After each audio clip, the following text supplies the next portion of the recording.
Salut à tous et à toutes, c'est Flippies. Aujourd'hui on s'intéresse à 4 sitcoms américaines encore trop méconnues et que vous devez absolument découvrir. Il y en a pour tous les goûts puisqu'on va voir une série longue terminée, une autre elle aussi terminée mais beaucoup moins longue, vous n'aurez donc pas besoin de perdre votre boulot et détruire votre couple pour pouvoir la regarder, une série en cours avec déjà plusieurs saisons à son actif, et enfin une toute nouvelle pour que vous puissiez jouer aux grands fans de la première heure quand on vous en parlera dans 5 ans.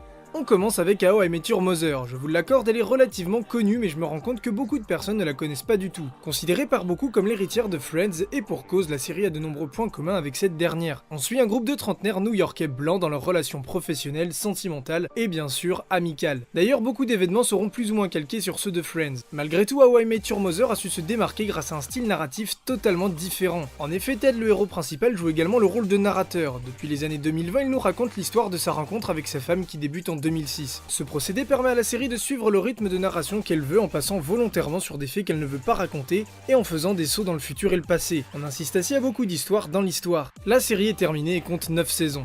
Si How I Met Your Mother a conservé des clichés de personnages, Community se jette dedans pour mieux les démonter. L'histoire prend place à Greendale, une université communautaire dirigée par un doyen bien loin du souvenir de nos directeurs de collège impassibles. Jeff Winger, quarantenaire, est contraint d'obtenir un diplôme de droit afin de remplacer celui qu'il a falsifié pour continuer d'exercer en tant qu'avocat. Une fois sur place, il rencontre Britta, une étudiante engagée dans toutes les causes possibles et imaginables qu'il va vouloir séduire. Pour arriver à ses fins, il monte alors un faux groupe de révision auquel se présente Annie, première de la classe et chouchoute des profs, Troy, ancien quarterback et star du lycée qui a perdu toute sa popularité, Shirley, divorcée et mère de 2 enfants, Pierce, retraité raciste et héritier de l'entreprise de lingettes humide de son père, et Abed, l'un des plus grands geeks de série. Et c'est ça la force de cette série, elle crée des interactions entre ces personnages si différents à la base, et pourtant tous vont se lier d'amitié, et pas de la manière qu'on pourrait le croire. Cette série est également terminée et compte 6 saisons.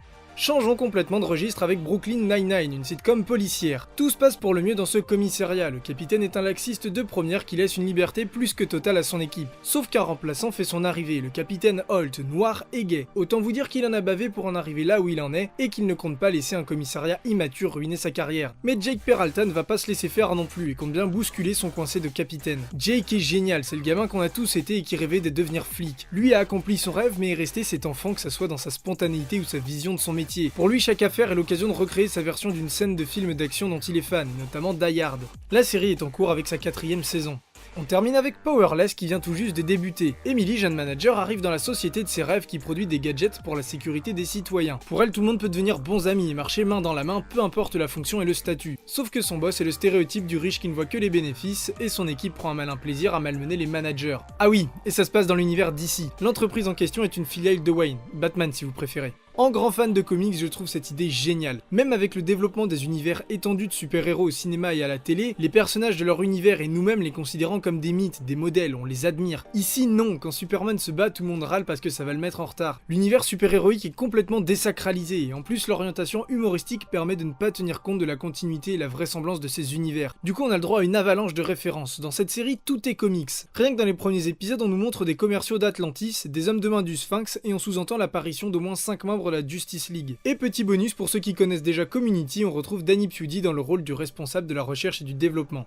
La série est donc tout juste commencée et en est encore à sa première saison. Voilà, vous savez maintenant quoi regarder, on se retrouve bientôt pour un prochain épisode. Salut à tous.